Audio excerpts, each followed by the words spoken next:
السلام عليكم ورحمة الله وبركاته. عاملين ايه؟ يا رب تكونوا بخير. كل سنة وانتم طيبين. النهاردة هعمل بقى معاكم العيش البلدي لسحور وفطور رمضان، ومفيش احلى من العيش البلدي في البيت.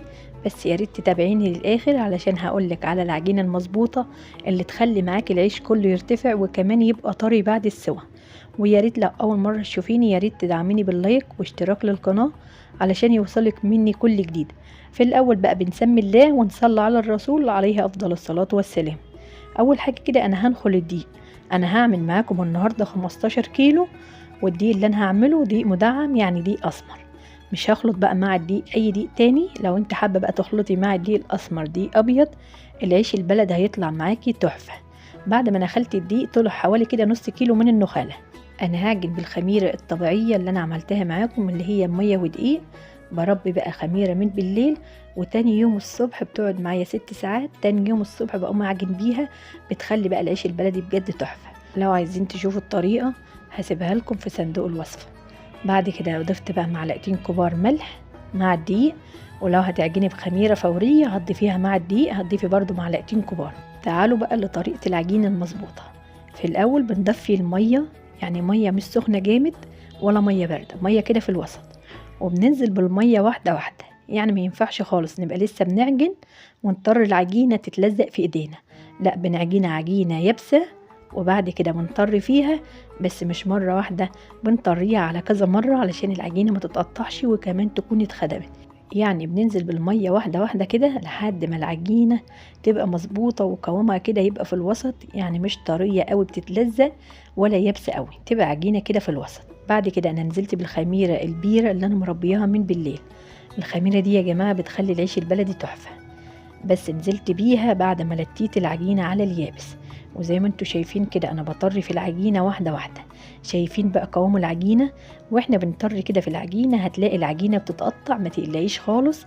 اعجني ولتي في العجين لحد ما الميه تختفي، وبعد كده ضيفي ميه تاني بعديها، بس واحده واحده. وكمان علشان نعرف العجينه مظبوطه ولا لا بنقطع رغيف وبنحطه كده على العجين من فوق.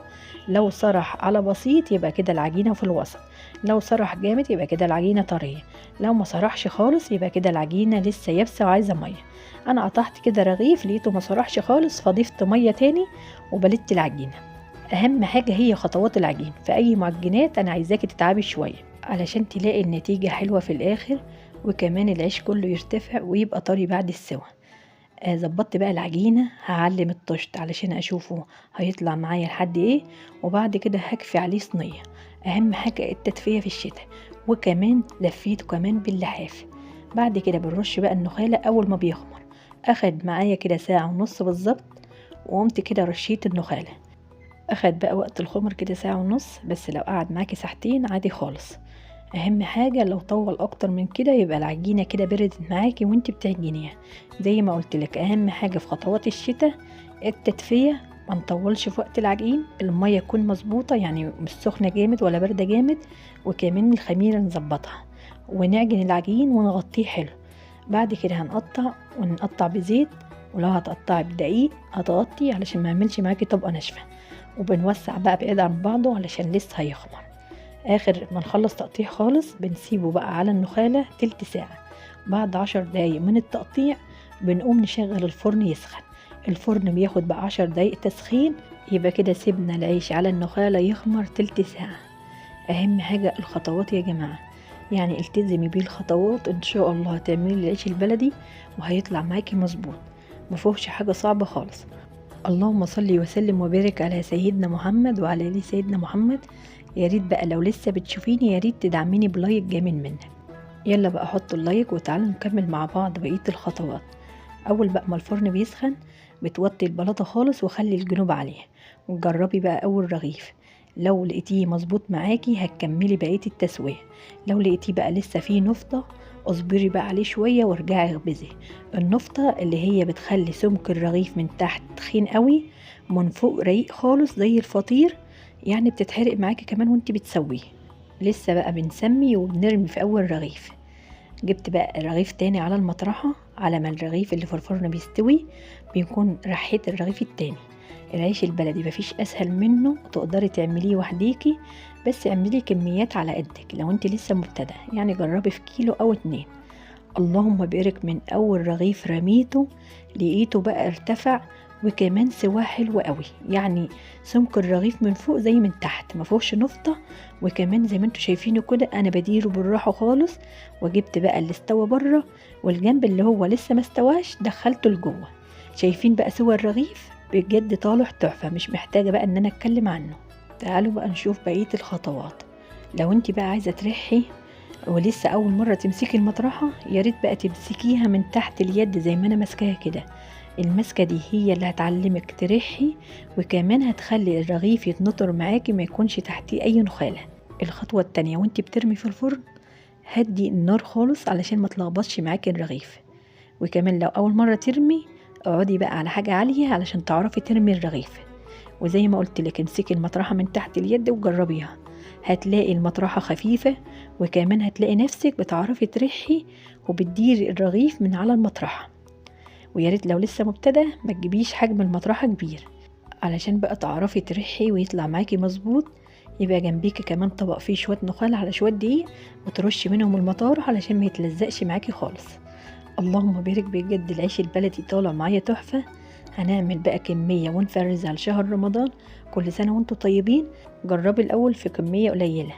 الكميه القليله هتضيفي لها معلقه ونص خميره، يعني 15 جرام على الميزان، وضيفي لها ربع معلقه ملح، ودفي الميه واعجنيها مظبوط. وبعد كده غطيها وسيبيها لما تخمر.